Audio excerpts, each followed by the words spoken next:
Hi friends, ഇന്ന് ഞാൻ നിങ്ങളായിട്ട് ഷെയർ ചെയ്യുന്നത് നമുക്ക് വൈകുന്നേര ചായക്കൊക്കെ കഴിക്കാൻ പറ്റുന്ന നല്ല ക്രിസ്പി ആയിട്ടുള്ള ഒരു വർക്കിയുടെ റെസിപ്പിയാണ്. ഇതിന് കൂടുതൽ ചേരുവകളൊന്നും ആവശ്യമില്ല. പൊടിയും ഓയിലും ഉണ്ടെങ്കിൽ വളരെ എളുപ്പത്തിൽ ഉണ്ടാക്കാൻ പറ്റും. അപ്പോൾ ഇതെങ്ങനെയെന്ന് നോക്കിയാലോ. ആദ്യം തന്നെ ഒരു ബൗൾ എടുത്തിട്ട് അതിലേക്ക് ഞാൻ 1.5 ഗ്ലാസ് മൈദ ഇട്ട് കൊടുക്കുന്നുണ്ട്. ഞാനിവിടെ ഗ്ലാസ്സിനാണ് അളന്നെടുത്തിട്ടുള്ളത് കേട്ടോ. ഇല്ലെങ്കിൽ ചെറിയൊരു പാത്രത്തിന് അളക്കുക അല്ലെങ്കിൽ കപ്പിന് അളക്കുകയൊക്കെ ചെയ്യാം നിങ്ങൾക്ക്. ഇപ്പോൾ മൈദക്ക് പകരം നിങ്ങൾക്ക് ഗോതമ്പിൽ വേണമെങ്കിൽ ചെയ്യാം. ഗോതമ്പിൽ ചെയ്യുമ്പോൾ മൈദയുടെ അത്രയും ടേസ്റ്റ് ഉണ്ടാവില്ല. ഇനി ഇതിലേക്ക് ആവശ്യത്തിനുള്ള ഉപ്പ് ചേർത്ത് കൊടുക്കുന്നുണ്ട്. ഉപ്പ് ഞാൻ അളന്നിട്ടൊന്നല്ല ചേർക്കൽ കേട്ടോ, ഒരു ഏകദേശം ഒരു അളവിലാണ് ചേർക്കലാണ്. ഇനി ഒരു 2 ടേബിൾ സ്പൂൺ നെയ്യ് ചേർക്കുന്നുണ്ട്. നെയ്യോ ബട്ടറോ ചേർക്കുക, എന്നാലേ നമുക്ക് നന്നായിട്ട് നല്ല ഒരു മൊരിഞ്ഞ ഒരു വർക്കിയായിട്ട് കിട്ടുള്ളൂ. ഓയിൽ ചേർക്കുകയാണെന്നുണ്ടെങ്കിൽ ഇത്രയും ക്രിസ്പി ആയിട്ട് കിട്ടൂല കേട്ടോ. അപ്പോൾ നിങ്ങൾ ഓയിലോ ബട്ടറോ ഏതെങ്കിലും ഒന്ന് തന്നെ എടുക്കുക. എന്നിട്ട് നല്ല പോലെ ഒന്ന് മിക്സ് ചെയ്തെടുക്കുന്നുണ്ട്. ഇപ്പോൾ 1.5 ഗ്ലാസ് പൊടിക്ക് ഒരു 2 ടേബിൾ സ്പൂൺ നെയ്യ് ചേർത്താൽ മതി. ഇനി ഇതിലേക്ക് നമ്മൾ സാധാരണ പച്ചവെള്ളം കുറേശ്ശെ ഒഴിച്ചിട്ട് നമ്മൾ പൂരിയുടെ മാവൊക്കെ കുഴക്കുന്ന ആ ഒരു പാകത്തിനൊന്ന് കുഴച്ചെടുക്കുക. ഒരുപാട് ലൂസാക്കിയിട്ടല്ല മാവ് കുഴക്കേണ്ട കേട്ടോ. പൂരിയുടെ ആ ഒരു പാകം എന്ന് പറഞ്ഞാൽ പൂരി അത്യാവശ്യം ടൈറ്റായിട്ടാണല്ലോ നമ്മൾ കുഴച്ചെടുക്കാറുള്ളത്. അപ്പോൾ ആ ഒരു പാകത്തിന് കുറേശ്ശെ വെള്ളം ഒഴിച്ചിട്ടൊന്ന് കുഴച്ചെടുത്താൽ മതി. അപ്പോൾ ഒരു 1/2 ഗ്ലാസ് വെള്ളം തന്നെ ശരിക്ക് ഇതിന് ആവശ്യമായിട്ട് വരുന്നുള്ളൂ നമുക്ക് മാവ് കുഴക്കാനായിട്ട്. കറക്റ്റായിട്ട് വെള്ളം കളന്നിട്ട് ഒഴിക്കുകയാണെന്നുണ്ടെങ്കിൽ, ഇല്ലയെന്നുണ്ടെങ്കിൽ കുറേശ്ശെ ഒഴിച്ചിട്ട് ഇതുപോലെ മിക്സ് ചെയ്തിട്ട് നമുക്ക് കൈ വെച്ചിട്ട് നല്ല പോലെ ഒന്ന് കുഴച്ചെടുക്കുക. അപ്പോൾ കൈ വെച്ചിട്ട് നമ്മൾ കുഴച്ചിട്ട് സോഫ്റ്റ് ആക്കി എടുക്കുക കേട്ടോ. വെള്ളം കൂട്ടിയിട്ട് സോഫ്റ്റ് ആക്കരുത്. നമ്മൾ മാവ് കുഴച്ചിട്ട് തന്നെ നല്ല സോഫ്റ്റ് ആക്കിയിട്ട് എടുക്കുക. അപ്പോൾ കുറച്ച് സമയം ഒന്ന് കുഴച്ചെടുത്താൽ തന്നെ പെട്ടെന്ന് തന്നെ നമുക്ക് മാവ് റെഡിയായി കിട്ടും. മൈദ ആയതുകൊണ്ട് തന്നെ വളരെ ഈസി അല്ലേ കുഴക്കാനൊക്കെ. അപ്പോൾ ഈ ഒരു പാകത്തിന് കുഴച്ചെടുത്തിട്ടുണ്ട്. ഇനി ഇതൊരു 10 മിനിറ്റ് നമുക്കൊന്ന് അടച്ചിട്ടൊന്ന് മാറ്റി വെക്കാം. ഒരു 10 മിനിറ്റ് ഒന്ന് റെസ്റ്റ് ചെയ്യാൻ വെക്കുക. അപ്പോൾ നമുക്കിത് അടിച്ചിട്ട് ഒരു സൈഡിലേക്ക് മാറ്റി വെക്കാം. ഇനി ഞാനിവിടെ 2 ടേബിൾ സ്പൂൺ ബട്ടർ എടുത്തിട്ടുണ്ട്. ബട്ടറിന് പകരം നിങ്ങൾക്ക് നെയ്യ് എടുക്കാം. ഇതിലേക്ക് 1 ടീസ്പൂൺ അരിപ്പൊടി ചേർത്ത് കൊടുക്കുന്നുണ്ട്. അരിപ്പൊടിക്ക് പകരം നിങ്ങൾക്ക് കോൺഫ്ലോർ ചേർത്ത് കൊടുക്കാം കേട്ടോ.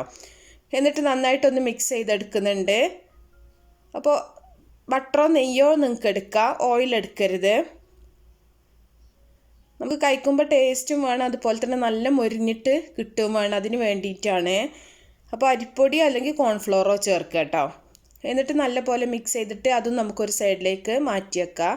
അപ്പോൾ ഒരു 10 മിനിറ്റിന് ശേഷം നമ്മുടെ മാവ് ഒന്ന് എടുത്തിട്ട് ഇതുപോലെ നമുക്ക് ഉരുളകളാക്കിയിട്ടൊന്ന് മുറിച്ചെടുക്കാം. ഞാനിവിടെ 4 ഉരുളകളാക്കിയിട്ടാണ് മുറിച്ചെടുത്തിട്ടുള്ളത്. നിങ്ങൾക്ക് വേണമെന്നുണ്ടെങ്കിൽ ചെറുതാക്കിയിട്ട് ഓരോന്നായിട്ട് പരത്തിയെടുക്കണം എന്നുണ്ടെങ്കിൽ ചെറിയ ഉരുളകളാക്കിയിട്ട് മുറിച്ചെടുത്താൽ മതി. ഇനി നമ്മൾ ഇടയ്ക്കൊന്ന് ക്ലീൻ ചെയ്തിട്ട് കുറച്ച് പൊടി ഒന്ന് ഇട്ടിട്ട് ഇതൊന്ന് പരത്തിയെടുക്കുന്നുണ്ട്.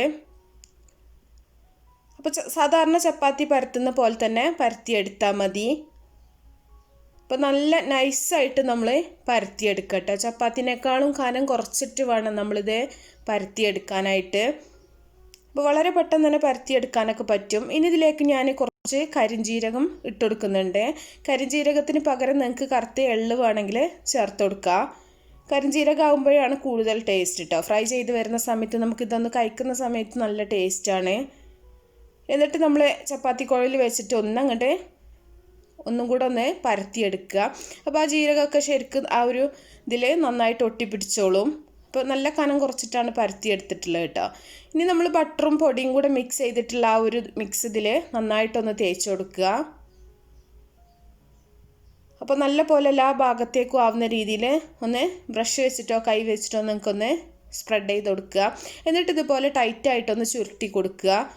ലൂസാക്കിയിട്ട് ചുരുട്ടരുത് കേട്ടോ. നന്നായിട്ട് ടൈറ്റായിട്ട് ഇതുപോലെ ഒന്ന് റോൾ ചെയ്തെടുക്കുക. ഇനി നിങ്ങൾക്ക് വലുത് വേണമെന്നുണ്ടെങ്കിൽ 4 ഒരേപോലെ പരത്തിയിട്ട് അട്ടിയായിട്ട് ഇങ്ങനെ വെച്ച് കൊടുത്തിട്ട് ഒന്നിച്ച് അങ്ങോട്ട് ഇങ്ങനെ ഇതുപോലെ ചുരുട്ടിയെടുത്താൽ മതി. അപ്പോൾ വലിയ വലിയ റോളായിട്ട് നിങ്ങൾക്ക് കിട്ടും കേട്ടോ. അങ്ങനെ വേണമെന്നുണ്ടെങ്കിൽ അങ്ങനെ ചെയ്യാം. ഇനി ഇതൊരു കത്തി വെച്ചിട്ട് കുറച്ച് ഒരു 1/2 ഇഞ്ച് വലുപ്പത്തിൽ നമ്മളിതൊന്ന് കഷ്ണങ്ങളാക്കി എടുക്കുന്നുണ്ട്. അപ്പോൾ നമ്മൾ ചെറിയ വർക്കിയായിട്ടാണ് ചെയ്യുന്നത്. അപ്പോൾ ഇതുപോലെ ഒന്ന് പ്രസ് ചെയ്ത് കൊടുക്കുക. അപ്പോൾ അതിൻ്റെ ആ ഒരു ലെയറുകളൊക്കെ മുകൾ ഭാഗത്തേക്കായിട്ട് വരും. അപ്പോൾ നമ്മൾ ഇങ്ങനെ ചെയ്യുന്നതെന്ന് പറഞ്ഞാൽ ഇത് ആകുമ്പോൾ നമുക്ക് ഫ്രൈ ചെയ്തെടുക്കുമ്പോൾ പെട്ടെന്ന് തന്നെ നന്നായിട്ട് നല്ല പോലെ മൊരിഞ്ഞ് കിട്ടും. കുറച്ച് കനം കൂടുതലായിട്ടാണ് നമ്മൾ ചെയ്യുന്നതെന്നുണ്ടെങ്കിൽ കുറച്ച് കൂടുതൽ സമയം നമ്മൾ ഓയിലിട്ടിട്ട് ഫ്രൈ ചെയ്തെടുക്കണം കേട്ടോ, എന്നാലും നല്ല ക്രിസ്പി ആയിട്ട് നമുക്ക് കിട്ടുള്ളൂ. അപ്പോൾ ഇതുപോലെ കനം കുറച്ചിട്ട് നമ്മൾ ചെയ്യുന്ന സമയത്ത് വളരെ പെട്ടെന്ന് തന്നെ നമുക്ക് ഫ്രൈ ചെയ്തെടുക്കാൻ പറ്റും. അപ്പോൾ നിങ്ങളുടെ ഇഷ്ടം പോലെ ചെയ്യട്ടോ വീട്ടിൽ ചെയ്യുന്ന സമയത്ത്. അപ്പോൾ ഇതുപോലെ നന്നായിട്ടൊന്ന് പ്രസ് ചെയ്തിട്ടൊന്ന് പരത്തിയെടുത്താൽ മതി. ഒരുപാട് പരത്തിയെടുക്കരുത് കേട്ടോ. ഇത്രയും വലുപ്പത്തിലൊന്ന് നന്നായിട്ട് കൈ വെച്ചിട്ട് തന്നെ നല്ല പോലെ ഒന്ന് പ്രസ് ചെയ്ത് കൊടുത്താൽ മതി. ഇല്ലയെന്നുണ്ടെങ്കിൽ കോയിൽ വെച്ചിട്ട് ഒന്ന് അങ്ങോട്ട് പരത്തിയാലും കറക്റ്റായിട്ട് തന്നെ നമുക്ക് കിട്ടും. അപ്പോൾ ബാക്കിയുള്ളതും നമുക്കിതുപോലെ തന്നെ ചെയ്തെടുക്കാം. അപ്പോൾ കരിഞ്ജീരകം ഉണ്ടെങ്കിൽ അതന്നെ ഇട്ട് കൊടുക്കുക കേട്ടോ, ഇല്ലയെന്നുണ്ടെങ്കിൽ എള്ള് ചേർത്താൽ മതി.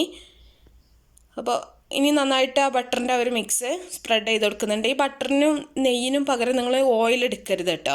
നെയ്യ് എന്തായാലും വീട്ടിലുണ്ടാവും, ബട്ടർ ഉള്ളവരാണെങ്കിൽ ബട്ടറിൽ ചെയ്യാം. അപ്പോൾ നമ്മൾ പുറത്തുനിന്ന് വാങ്ങിക്കുന്ന വർക്കിയൊക്കെ എന്ന് പറഞ്ഞാൽ അവർ ഡാൽഡ, വനസ്പതി ഇതൊക്കെ വെച്ചിട്ടാണ് ചെയ്യുന്നത് കേട്ടോ. അപ്പോൾ നല്ല ക്രിസ്പായിട്ടാവും ഇരിക്കുക. അപ്പോൾ വീട്ടിലാവുമ്പോൾ നമ്മൾ ഡാൽഡയൊന്നും യൂസ് ചെയ്യാത്തതാണ് ഏറ്റവും നല്ലത്. ബട്ടറോ നെയ്യോ ഏതെങ്കിലും യൂസ് ചെയ്താൽ മതി. അപ്പോൾ ബാക്കിയുള്ളത് നമ്മളിതുപോലെ തന്നെ ചെയ്തിട്ട് നമ്മൾ നല്ല ചൂടായിട്ടുള്ള ഓയിലിൽ ഫ്രൈ ചെയ്തെടുക്കുകയാണ് ചെയ്യുന്നത്.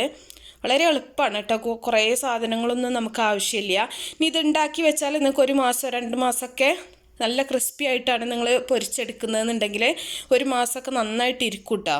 ഒരു കണ്ടെയ്നറിലാക്കി വെച്ചിട്ടുണ്ടെന്നുണ്ടെങ്കിൽ നമുക്ക് വൈകുന്നേര ചായക്കൊക്കെ നന്നായിട്ട് കഴിക്കാൻ പറ്റും. എന്നും കടി ഉണ്ടാക്കേണ്ട ആവശ്യമൊന്നുമില്ല. പിന്നെ പുറത്തുനിന്ന് ഇതുപോലെ ബേക്കറി ഒന്നും വാങ്ങേണ്ട ആവശ്യമില്ല കേട്ടോ. വളരെ ഈസി ആയിട്ട് നമുക്ക് വീട്ടിലുണ്ടാക്കാൻ പറ്റും. എപ്പോഴെങ്കിലും ഒഴിവുള്ള സമയത്തൊക്കെ കുറച്ച് കൂടുതലായിട്ട് ഉണ്ടാക്കി വെച്ചാൽ മതി. അപ്പോൾ ഇത് കഴിക്കാൻ നല്ല ടേസ്റ്റാണ്. അപ്പോൾ നമ്മൾ നല്ലോണം എണ്ണ ചൂടായതിന് ശേഷം തീയൊന്ന് കുറച്ച് വെക്കുക. എന്നിട്ട് തിരിച്ചും മറിച്ചിട്ടിട്ട് നല്ല മൊരിയുന്നത് വരെ നമ്മൾ വെയിറ്റ് ചെയ്യുക. മൊരിഞ്ഞതിന് ശേഷം നമ്മളിത് ഓയിലിൽ നിന്ന് കോരി മാറ്റുക. അപ്പോൾ നിങ്ങൾ മൊരിക്കാതെ എടുക്കരുത് കേട്ടോ. അപ്പോൾ നമ്മൾ കഴിക്കുന്ന സമയത്ത് ആ ഒരു കറുമുറ ടേസ്റ്റ് കിട്ടൂല, കുഴഞ്ഞിട്ടാവും ഇരിക്കുക കേട്ടോ. അപ്പോൾ നല്ല പോലെ തന്നെ ഫ്രൈ ആക്കി എടുക്കുക. ഇനി ഇത് നിങ്ങൾക്ക് ചൂടാറിയതിന് ശേഷം വേണമെന്നുണ്ടെങ്കിൽ പഞ്ചസാര പൊടിച്ചത് ഇതിൻ്റെ മുകളിൽ ഇട്ട് കൊടുത്തിട്ടുണ്ടെന്നുണ്ടെങ്കിൽ കുട്ടികൾക്കൊക്കെ ആണെങ്കിൽ കുറച്ചും കൂടെ നന്നായിട്ട് ഇഷ്ടപ്പെടും.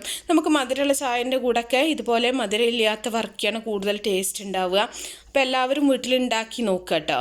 എന്നിട്ട് നിങ്ങളുടെ അഭിപ്രായങ്ങളൊക്കെ അറിയിക്കുക. അപ്പോൾ ഇഷ്ടപ്പെട്ടാൽ ലൈക്ക് ചെയ്യുക, ഷെയർ ചെയ്യുക. നല്ല റെസിപ്പികളൊക്കെ ആയിട്ട് നമുക്ക് അടുത്തൊരു വീഡിയോയിൽ കാണാം. ഓക്കെ.